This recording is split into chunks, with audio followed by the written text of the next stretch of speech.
Mga senior citizen, maaring gusto ninyong pag-isipang muli ang pagkain na itlog tuwing umaga. Maaring nakakagulat iyan mula sa isang channel na nakatuon sa kalusugan. Ang mga itlog ay tiyak na masustansya. Naglalaman ang mga ito na mataas na kalidad na protina at naging pangunahing sangkap sa almusal sa loob ng maraming henerasyon. Ngunit kapag lumampas ka na sa edad na 75, magsisimulang magbago ang paraan ng pagtugon ng iyong katawan sa protina.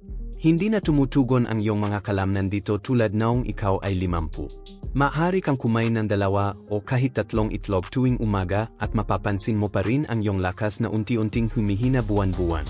Noong 2023, natuklasan ng mga siyentipikong nag-aral ng pagkawala ng kalamnan sa mga nasa hustong gulang na higit sa 75 ang isang mahalagang bagay. Ang tumatandang kalamnan ay kadalasang nagkakaroon ng kondisyong tinatawag na anabolic resistance. Sa madaling salita, ang iyong mga selula ng kalamnan ay nangangailangan na mas malakas na senyales upang maayos ang kanilang mga sarili at bumuo ng mga bagong tissue. Ang issue ay hindi kinakailangang ang pagkain na mas maraming protina. Ang tunay na hamon ay ang pagtulong sa iyong katawan na mas epektibong ma-activate ang protina na iyon. Dito nagiging nakakagulat na nakakatulong ang ilang prutas. Ang ilan ay naglalaman ng mga natural na compound na nagpapabuti sa signaling ng protina ng kalamnan, nagpapataas ng sirkulasyon sa tissue ng kalamnan, at nagbabawas ng talamak na pamamaga na kadalasang humaharang sa paglaki ng kalamnan sa pagtanda. Siguraduhin manatili hanggang sa huli, dahil ang numero 1 prutas ay nagpapagana ng isang landas sa pag-ayos ng kalamnan na hindi pa naririnig na maraming nakatatanda. At maaari nitong ganap na baguhin ang paraan ng pagpapanatili ng lakas pagkatapos ng 75. Bago tayo magsimula, gusto ko munang malaman ang tungkol sa iyo. Ilang taon ka na? Saan ka nanonood?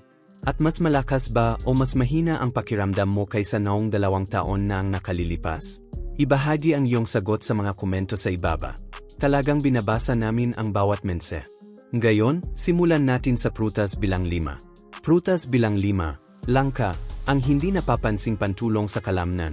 Ang langka ay hindi karaniwang ginagamit sa maraming kusinang kanluranin, ngunit nararapat itong bigyan ng higit na pansin.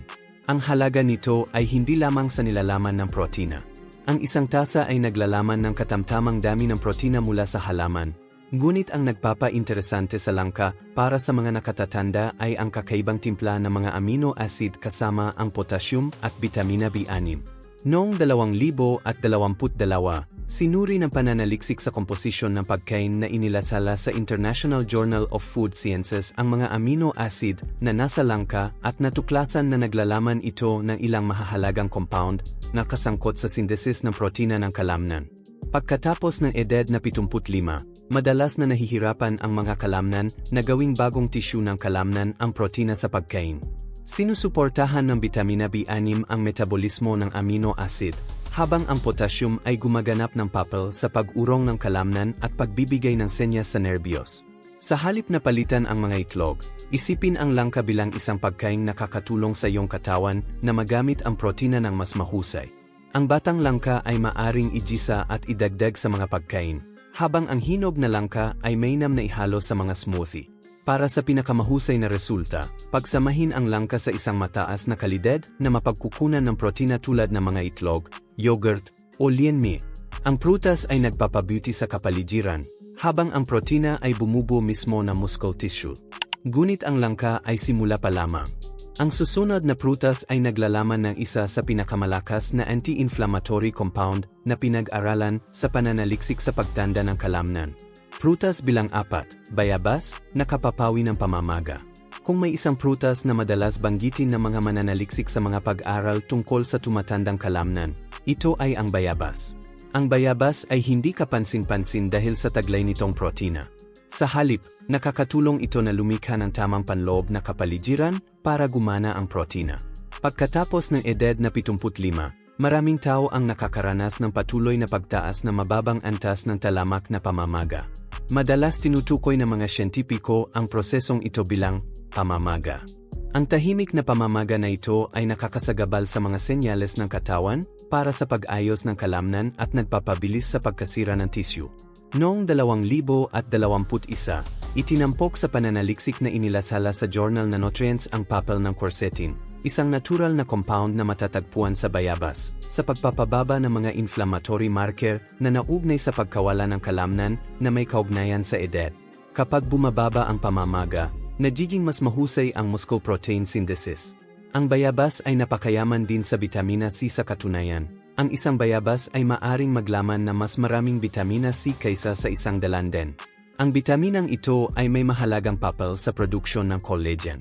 Pinapalakas ng collagen ang connective tissue na nag-angkla sa kalamnan sa buto. Kung walang malakas na connective tissue, bumababa ang lakas ng kalamnan, kahit na ang kalamnan mismo ay nananatiling malusog. Simple lang ang pagdaragdag ng bayabas sa iyong dieta. Maaari mo itong kainin ng buo kasama ang balat o durugin ito sa yogurt. Para sa pinakamahusay na resulta, subukang kumain ng bayabas mga 30 hanggang 45 minuto bago ang magaan na aktibidad tulad ng paglalakad o mga ehersisyo ng resistance band. Ipinapahiwatig ng pananaliksik na ang pinabuting daloy ng dugo at nabawasang pamamaga habang nag-ehersisyo ay maaring magpahusay ng mga signal sa pagbuo ng kalamnan. Ngayon, tutungo tayo sa isang bagay na mas mahalaga para sa tumatandang mga kalamnan, ang enerhiya ng mga selula. Prutas bilang 3, pinatuyong mulberry, pagpapanumbalik ng lakas ng selula. Pagkatapos ng edad na 75, ang paghina ng kalamnan ay hindi lamang tungkol sa paggamit ng protina. Ito ay tungkol din sa produksyon ng enerhiya. Sa loob ng bawat selula ng kalamnan ay may maliliit na istruktura na kilala bilang mitochondria. Ang mga istrukturang ito ay kumikilos na parang maliliit na planta ng kuryente na gumagawa ng enerhiyang kailangan para sa pag-urong, pagkukumpuni at paglaki. Habang tayo ay tumatanda, natural na bumababa ang kahusayan na mitochondrial. Ang mas kaunting aktibong planta ng kuryente ay nangangahulugan na mas kaunting enerhiya para sa mga kalamnan at mas mabagal na paggaling. Ang pinatuyong mulberry ay nag-alok ng isang kawili-wiling kalamangan dito. Naglalaman ang mga ito ng iron, na tumutulong sa pagdadala ng oxygen sa mga tissue ng kalamnan. Mahalaga ang oxygen para sa produksyon ng enerhiya. Kung wala ito, mas mabilis na napapagod ang mga kalamnan at mas mabagal na naayos. Ngunit ang kanilang pinakamalaking kalakasan ay nasa kanilang nilalamang polyphenol, kabilang ang resveratrol.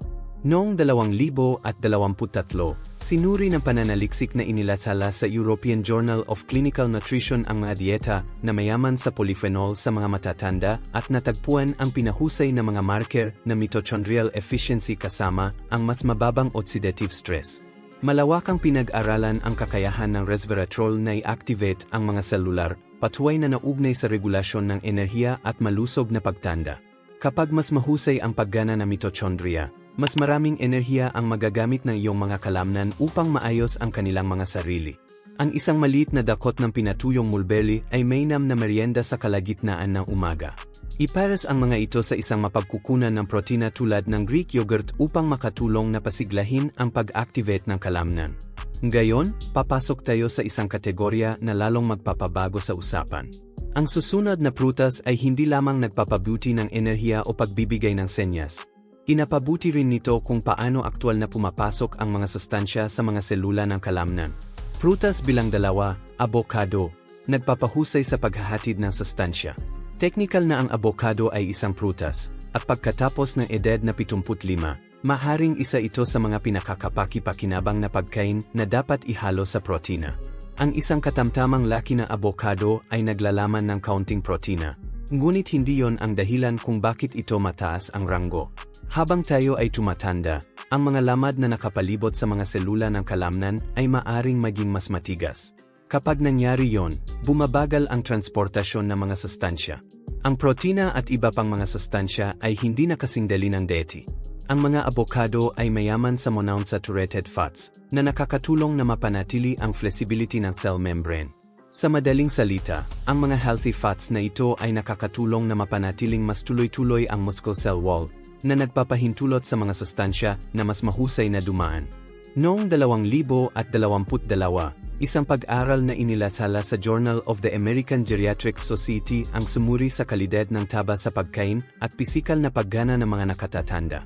Naobserbahan ng mga mananaliksik na ang mga individual na kumonsumo na mas mataas na antas na monounsaturated fats ay nakaranas na mas mahusay na pagpapanatili at paggalaw ng kalamnan sa paglipas ng panahon.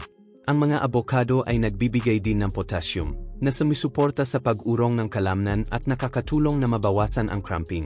Isang bagay na nagiging mas mahalaga habang tumatanda ang mga kalamnan.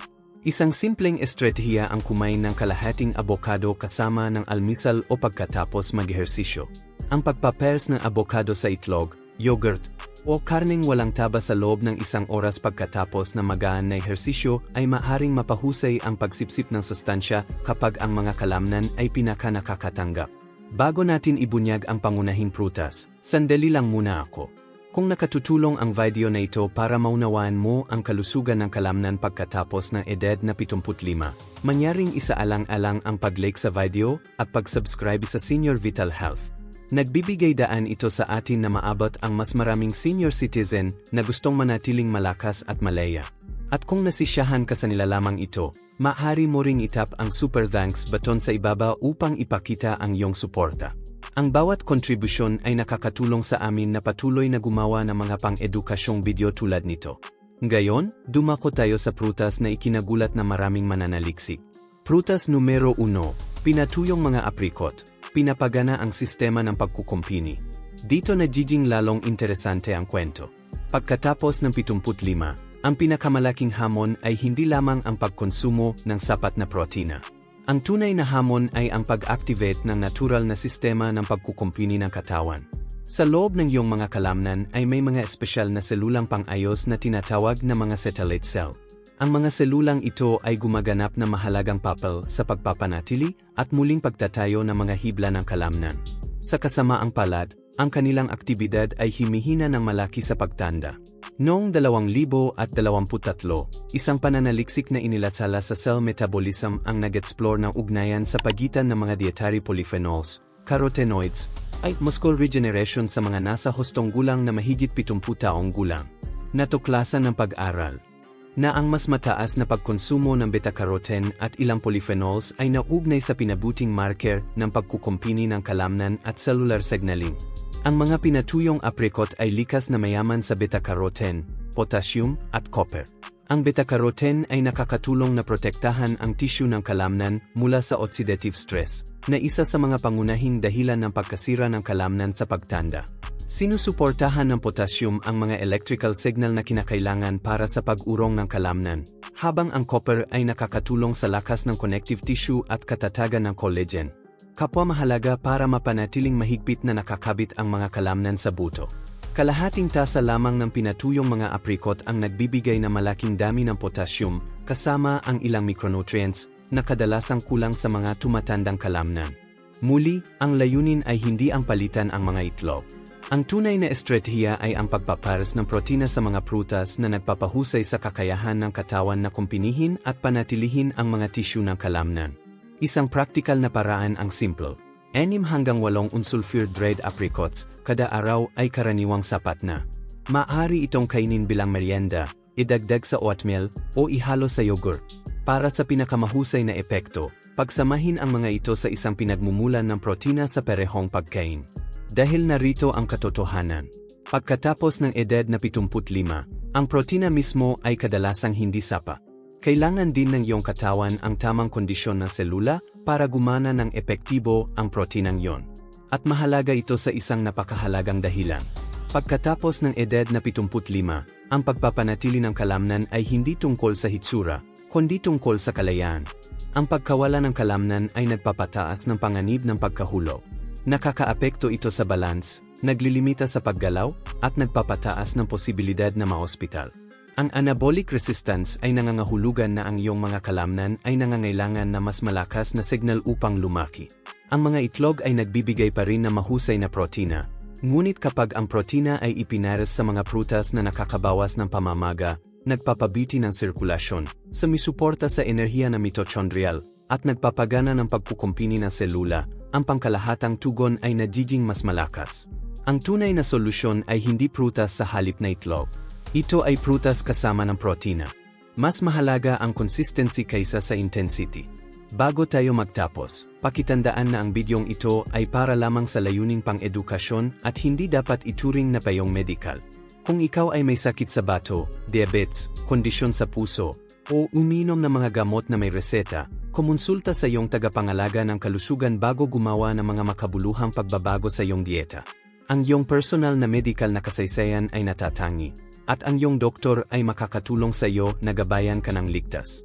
Ngayon ay sinuri natin ang 5 prutas na maaring makatulong sa kalusugan ng kalamnan pagkatapos ng edad na 75 sa pamamagitan ng pagpapabuti ng protein signaling, pagbabawas ng pamamaga, pagpapalakas ng mitochondrial energy production, at pagsuporta sa cellular repair. Tinalakay din namin kung paano binabago ng anabolic resistance ang tugon ng katawan sa protina sa mga susunod na taon ng buhay. At kung bakit ang pagsasama ng mga compound ng prutas na may mataas na kalidad na protina ay maaring makatulong na mapanatili ang lakas ng kalamnan. Possible pa ring magpalaki ng kalamnan pagkatapos ng edad na 75. Kailangan lang umunlad ang estratehiya. Salamat sa paggugol ng oras na ito kasama ako. Kung nakatulong sa iyo ang impormasyong ito, ibahagi ito sa isang taong gustong manatiling matatag at malaya pagkatapos ng edad na 75. At kung gusto mong matutunan ang tungkol sa isang simpleng pang-araw-araw na gawin na nagpoprotekta sa balanse at lakas ng kalamnan pagkatapos ng edad na 70, panoorin ang susunod na video sa iyong screen. Handa pa ring tumugon ang iyong mga kalamnan. Ang kailangan lang nila ay tamang signal.